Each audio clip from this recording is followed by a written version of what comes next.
فضیلۃ الشیخ استاد الاساتذہ مولانا محمد شفیق مدنی حفظہ اللہ تعالی ورعاہ، آپ سرپرست ہیں اس ادارہ کے، اور یہ سرپرستی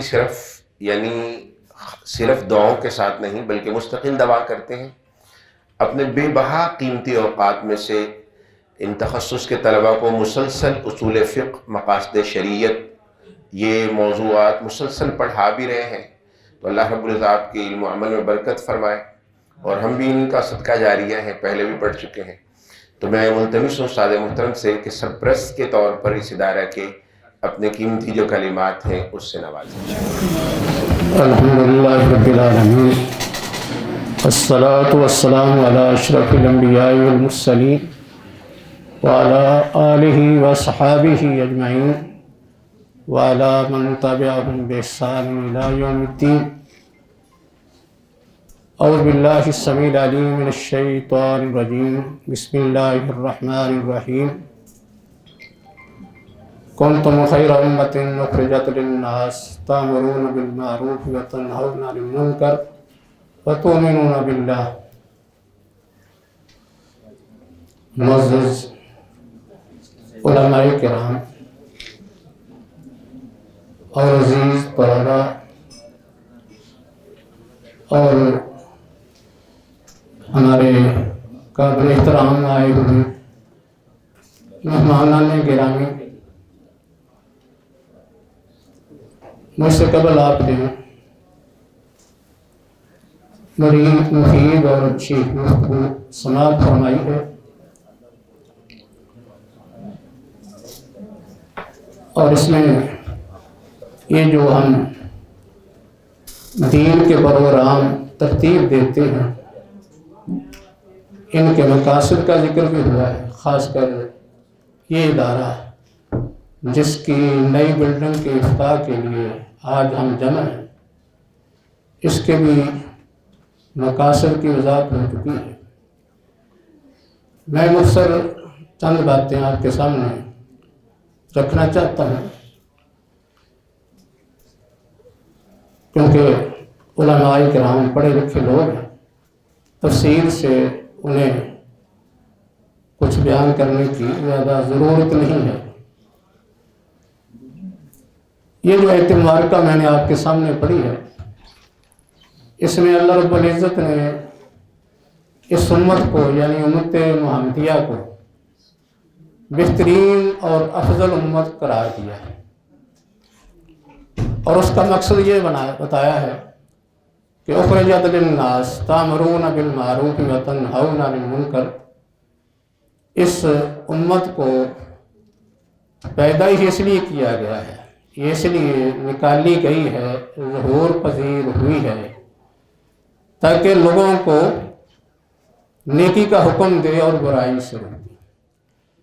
لوگوں کی منفعت اور ان کی صلاح کے لیے اللہ رب العزت نے اس امت کو کھڑا کیا ہے۔ اس سے معلوم ہی ہوتا ہے اس امت کی فضیلت اس وجہ سے ہے کہ لوگوں کی اصلاح کرتے ہیں، ان کو اللہ کا پیغام سناتے ہیں، ان کو تبلیغ کرتے ہیں، خود بھی ایمان رکھتے ہیں، دین دوسروں تک پہنچاتے ہیں۔ اگر یہ کام نہ کریں تو پھر ان کی یہ فضیلت نہیں رہتی۔ اگر اللہ کا پیغام دوسروں تک پہنچانے کی ذمہ داری پوری نہیں کرتے تو پھر ذمہ داری میں کوتاہی کر رہے ہیں۔ یہ امت افضل اور بہترین امت نہیں بن سکتی۔ اس کے لیے ضروری ہے کہ وہ اپنی ذمہ داری پوری کرے۔ ذمہ داری تبلیغ کی کیسے پوری کرنی ہے؟ یہ ہمارا دین، یہ للناس ہے، تمام لوگوں کے لیے۔ یہ دعوت ہمارے دین کی دعوت، جس کی ذمہ داری اس امت پر عائد ہوتی ہے، یہ محدود نہیں ہے کہ ہم کسی مخصوص حلقے میں، مخصوص مسجد میں، مخصوص ادارے میں کام کریں اور سمجھ لیں کہ ہم ذمہ داری پوری کر رہے ہیں۔ یہ دین ہمارا للناس ہے، تمام لوگوں کے لیے۔ اللہ نے کسی قبیلے کے ساتھ، کسی علاقے کے ساتھ، کسی قوم کے ساتھ یہ مخصوص نہیں، بلکہ کسی وقت کے ساتھ مخصوص نہیں، یہ دعوت تمام لوگوں کے لیے ہے، تمام اقوام عالم کے لیے اور قیامت تک کے لیے یہ دعوت ہے۔ اس لیے نبی اکرم صلی اللہ علیہ وسلم نے یہ دعوت صرف عربوں تک نہیں پہنچائی، بلکہ آپ نے عربوں کو بھی اللہ کا دین سنایا ہے، سمجھایا ہے، بڑی کوشش کی ہے۔ اس کے علاوہ آپ نے اس وقت کی جو اقوام موجود تھیں یا آپ کے مخاطب تھے، آپ نے سب کو اللہ کا پیغام سنایا ہے، دعوت دین دی ہے۔ آپ کے مخاطب کون تھے اس وقت؟ مشرکین تھے، عرب لوگ تھے، اس کے علاوہ یہود تھے۔ آپ نے باقاعدہ یہود کے پاس جا کے ان کو دعوت دی ہے۔ منافقین تھے، آپ نے منافقین کو بھی ان کے پاس جا کے، بلکہ صحابہ کی جماعت ساتھ گئی، ان کو اللہ کا پیغام سنایا ہے۔ اس کے علاوہ اس وقت جو لوگ موجود تھے، مجوسی تھے، آپ نے ایران کے بادشاہ بھی خط لکھا ہے، کسریٰ کو بھی خط لکھا، قیصر کو بھی لکھا، دوسرے بادشاہوں کو بھی آپ نے خطوط لکھ کے اللہ کا دین ان تک پہنچایا ہے۔ نبی اکرم صلی اللہ علیہ وسلم کے ہم وارث ہیں۔ یہ بہترین امت ہے جو یہ کام کرے گی تو پھر اللہ کے ہاں یہ بہترین ہے، سب سے افضل ہے، ورنہ اس کی فضیلت باقی نہیں رہتی۔ حالات جو ہیں وہ تو بدلتے رہتے ہیں۔ نبی اکرم صلی اللہ علیہ وسلم نے تمام اقوام عالم تک اللہ کا پیغام پہنچایا ہے، انہیں سنایا ہے، اور دین کا خوب تحفظ بھی کیا ہے، اس کے لیے بڑی قربانیاں بھی دی ہیں۔ یہ دین کا کام ایسا ہے کہ انسان اکیلا نہیں کر سکتا، حتیٰ کہ نبی اکرم صلی اللہ علیہ وسلم اللہ کے نمائندے برگزیدہ، اللہ کے بڑے محبوب پیارے رسول تھے۔ آپ کو بھی مدد کی ضرورت تھی۔ مدد کس طرح؟ کبھی حضرت خدیجہ رضی اللہ تعالی عنہ آپ کو حوصلہ دے رہی ہیں، یہ بھی ایک مدد کی صورت ہوتی ہے۔ کبھی جو ہے وہ ابو طالب، آپ کے چچا، اگرچہ وہ مسلمان تو نہیں ہوئے لیکن آپ کے سپورٹر تھے، آپ کے مددگار تھے، محافظ تھے، آپ کو ضرورت نہیں ہوتی تھی، اس لیے انہوں نے ایک دفعہ کوئی تھوڑی سی لچک دکھائی کہ قریش کا بڑا پریشر ہے، میں اب تعامل نہیں کر سکتا۔ آپ پریشان ہوئے، آنکھوں سے آنسو جاری ہوئے، تو ابو طالب نے آپ کو دیکھ کر پھر دوبارہ آپ کو حوصلہ دے دیا کہ اے بیٹے، اے میرے بھتیجے، اب آپ جو چاہیں کریں، میں آپ کا ساتھ کبھی چھوڑ نہیں سکتا۔ تعاون کی ضرورت ہے۔ نبی اکرم صلی اللہ علیہ وسلم اپنے ساتھ ایک جماعت بنانا چاہتے تھے، باقاعدہ ایک ٹیم کے ساتھ کام کرنا چاہتے تھے، کیونکہ کام اجتماعی ایسے ہوتے ہیں۔ ہمارے ہاں یہ تصور ہے، ایک آدمی سمجھتا ہے کہ میں مسلمان ہو گیا، میں نماز پڑھ رہا ہوں، روزہ رکھ رہا ہوں، زکوٰۃ بھی کبھی دے دیتا ہوں، میری ذمہ داری تو پوری ہوگی اور میں نے کیا کرنا ہے، بلکہ یہ کام کر کے وہ اسلام پر، علماء پر احسان جتلاتا ہے کہ میں بڑا نمازی ہوں۔ حالانکہ یہ کام یہ کوئی مشکل نہیں ہے، یہ تو انفرادی کام ہے، ہر آدمی اپنے گھر میں بھی کر سکتا ہے۔ یہ دین جو ہے یہ گھر میں رکھنے کے لیے نہیں ہے، یہ تو لوگوں تک پہنچانے کے لیے ہے۔ اس لیے نبی اکرم صلی اللہ علیہ وسلم نے دار ارقم میں جو مرکز بنایا ہے، اس میں دعوت و تبلیغ کا کام بھی ہوتا تھا، مسلمانوں کے اجتماع کی ایک جگہ بھی تھی، اور آپ کوشش کرتے تھے کہ یہ دین باہر نکلے۔ اسی لیے بیت اللہ میں آ کے نماز شروع کر دیتے، کبھی ان کو قرآن سنانا شروع کر دیتے تھے، اور ساتھ یہ بھی خواہش تھی کہ ایسے میرے سپورٹر معاون مل جائیں کہ ہم اس دین کو گھروں سے باہر نکالیں، مکہ سے باہر نکالیں۔ دعا کر دی، اللہم اعز الاسلام بحب الرجلین الیک بعمر الخطاب، بعمر ابن الخطاب، اور بعمر ابن ہشام، کہ اللہ یہ دو آدمی ہیں، ایک کا نام عمر بن خطاب ہے، دوسرے کا نام عمر بن ہشام ہے، ان میں سے جو تجھے پسند ہے اس کی وجہ سے اسلام کو عزت دے۔ اس سے معلوم ہوتا ہے کہ اسلام کے اندر مددگار اور معاون کی ضرورت ہوتی ہے۔ نبی اکرم صلی اللہ علیہ وسلم خود یعنی دعا کر رہے ہیں۔ حضرت عمر مسلمان ہوئے، مسلمانوں کو بڑا حوصلہ ملا، آپ کو بڑا حوصلہ ملا، اور انہوں نے کہا کہ اسلام جو ہے وہ اب اندر نہیں رہنا چاہیے بلکہ اسے باہر آنا چاہیے۔ اس لیے بیت اللہ میں جا کے نماز ادا کی۔ حضرت حمزہ رضی اللہ تعالیٰ عنہ مسلمان ہوئے، مسلمانوں کو بڑی قربت اور عزت ملی۔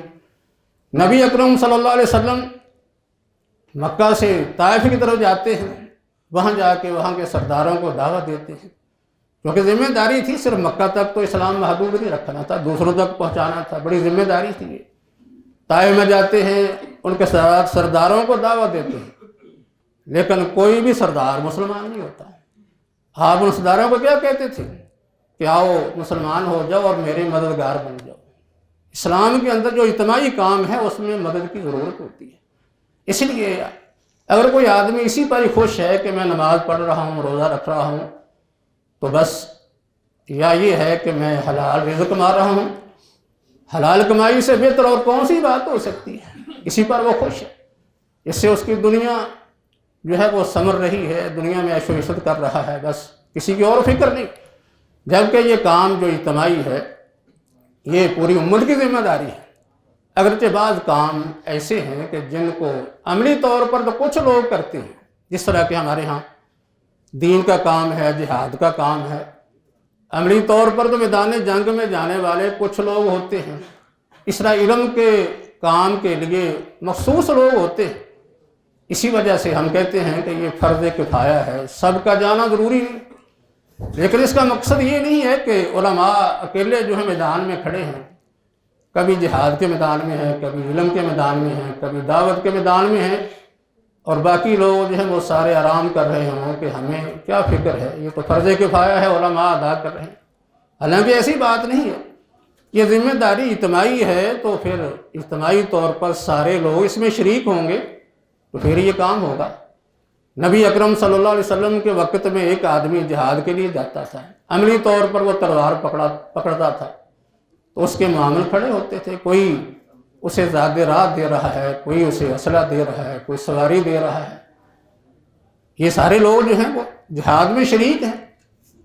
آپ کا ارشاد من جہز غازیا فقد غزا من خلفہ بخیر فقد غزا، جو آدمی کسی غازی کو تیار کر کے میدان جنگ میں بھیج دیتا ہے وہ ایسے ہی جیسے اس نے خود جہاد کیا، اور جو آدمی کسی مجاہد غازی کے گھر والوں کی دیکھ بھال کرتا ہے تو وہ بھی ایسے ہی جیسے اس نے خود جہاد کیا۔ جہاد یا علم کا میدان ہے، یہ اکیلا آدمی نہیں کرتا، اس میں سب لوگوں کی شرکت ضروری ہے، لیکن یہ شرکت کیسے کرنی ہے؟ ہر آدمی اپنی استعداد کے مطابق جو کچھ کر سکتا وہ کرے۔ جو کام کرنے والے ہیں، دین کا کام کرنے والے، ان کی جو ہے وہ اخلاقی حمایت کی ضرورت ہے، ان کے بارے میں اچھا کلمہ کہنے کی ضرورت ہے، ایسے ہی ان کے سپورٹر بننے، محافظ بننے کی ضرورت ہے، جیسے نبی اکرم صلی اللہ علیہ وسلم کی سپورٹ آپ کے چچا ابو طالب کرتے رہے۔ اسی طرح اس کے علاوہ حضرت عمر بن خطاب کی وجہ سے اللہ نے دین کو عزت دی ہے، ایسے لوگوں کی ضرورت ہے جو اس کے پشتی بان بن جائیں، محافظ بن جائیں، اس کی پشت پر کھڑے ہوں، کیونکہ دین کی رسم مشکلات ہوتی ہیں۔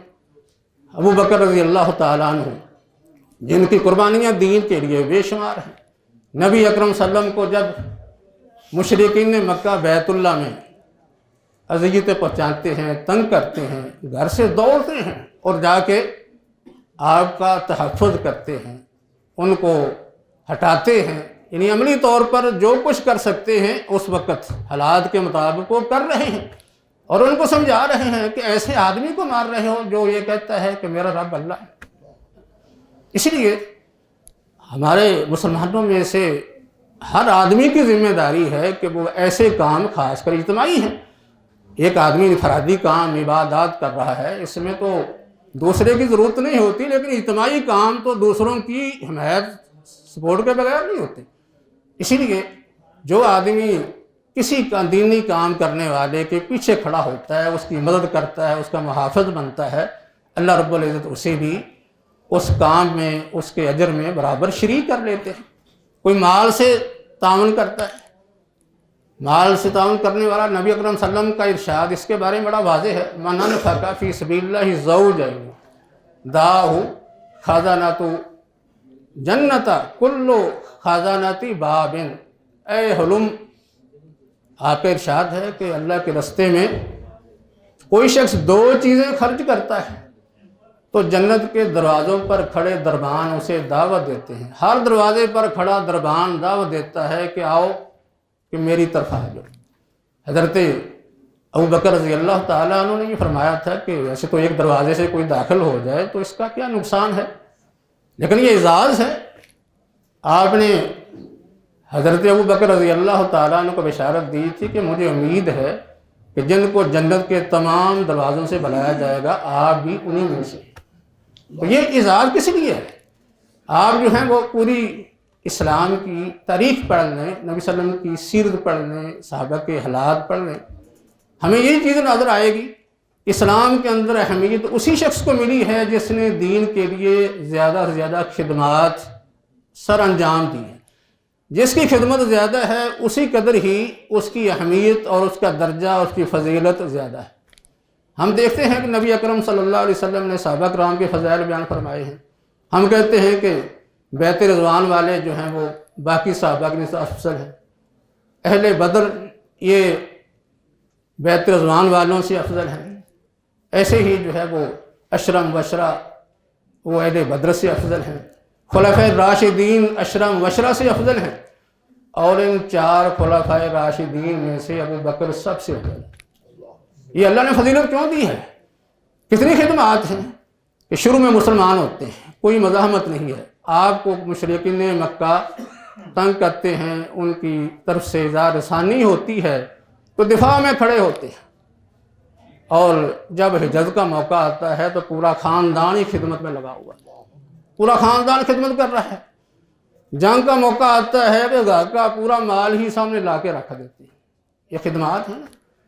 اسی وجہ سے نبی اکرم صلی اللہ علیہ وسلم کا یہ فرمان ہے، آپ نے فرمایا کہ باقی تو لوگوں کے میں نے احسانات کا بدلہ چکا دیا ہے، لیکن ابو بکر کے احسانات کا بدلہ میں نہیں چکا سکتا۔ اسلام کے اندر دین کے لیے خدمات کی اہمیت ہے، اس لیے ہر مسلمان کو اپنی ذمہ داری سمجھنی چاہیے کہ جو شخص دین کا کام کرتا ہے، دین کا وہ تحفظ کر رہا ہے، دین کی تبلیغ کر رہا ہے، اللہ کا پیغام دوسروں کو سنا رہا ہے، دین کا دفاع کر رہا ہے، تو اس کے ساتھ جو ہے وہ انہیں مددگار بننا چاہیے، اس کے سپورٹر بننا چاہیے، اس کے ساتھ جو تعاون وہ کر سکتے ہیں وہ تعاون ضرور کرنا چاہیے، ورنہ یہ کام جو ہے نہیں ہو سکے گا۔ ہم نے پیغام جو ہے پوری دنیا میں پہنچانا ہے، پوری دنیا میں پیغام پہنچانا ہے۔ دنیا کے اندر فتنے بدلتے رہتے ہیں، ان کا رخ بدلتا ہے، بے شمار قسم کی مشکلات آتی ہیں،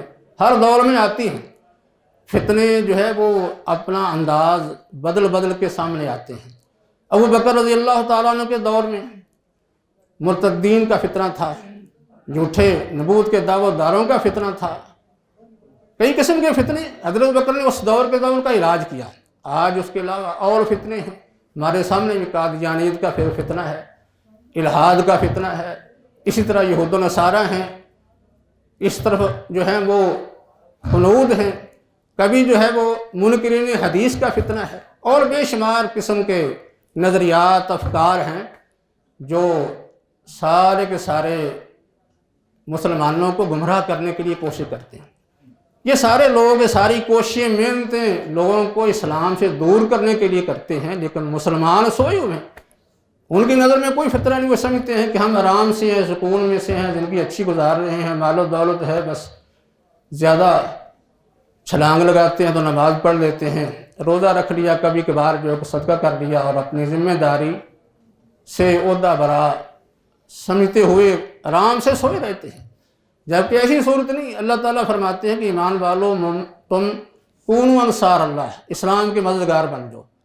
اگر ہم مددگار نہیں بنیں گے تو پھر اللہ کی طرف سے مدد نہیں ہوگی۔ ان تنصر اللہ ینصرکم، اللہ کی دین کے مددگار ہم بنیں گے تو پھر ہی اللہ ہماری مدد کرے گا، ورنہ دنیا کے اندر بھی ذلت و رسوائی ہے اور آخرت میں بھی کچھ ہاتھ نہیں آئے گا۔ بہرحال یہ سارا خاکہ میں نے اس لیے پیش کیا ہے کہ فتنے آج بھی بے شمار ہیں چاروں طرف، لیکن ان کو سمجھنے کی بات ہے کہ فتنے کون کون سے ہیں، کہاں کہاں سے ہیں، تو ہم نے ان فتنوں کا کیا توڑ کرنا ہے، اس کے لیے اجتماعی کوششوں کی ضرورت ہے، اس کے لیے اداروں کی ضرورت ہے، باقاعدہ ایسے رجال کار کی ضرورت ہے جو ان فتنوں کو سمجھ سکیں اور اپنی علمی اہلیت و مہارت سے، اور خاص کر جو ہے وہ اس طرح کے اداروں کے اندر ٹریننگ لے کر ان فتنوں کا توڑ کر سکیں۔ تو الحمدللہ جیسا کہ آپ نے سن لیا ہے، یہ بھی ادارہ ہے، اگرچہ دیکھنے میں چھوٹا لگتا ہے کیونکہ ظاہر کی مشکلات ہوتی ہیں، کبھی کرائے کی بلڈنگ پر، کبھی جو ہے وہ ایک چھوٹی سی بلڈنگ پر تھا، لیکن آج اللہ رب العزت کا یہ فضل ہوا، اس کا احسان ہوا کہ یہ ایک اچھی عمارت مل گئی ہے جس کا آج جو ہے وہ ہم سنگ بنیاد رکھ رہے ہیں۔ تو اس ادارے کا جو مقصد ہے یہ بھی یہی ہے کہ زندگی کے مختلف شعبہ جات کے اندر کام کیا جائے، صرف دین کے کام کو عبادات اخلاقیات تک محدود نہ رکھا جائے، بلکہ عملی زندگی کے بے شمار مسائل ہیں، ان کے بارے میں لوگوں کی رہنمائی کی جائے۔ تو اس کے لیے یہ مختلف قسم کے یہاں پروگرام بھی رکھتے ہیں۔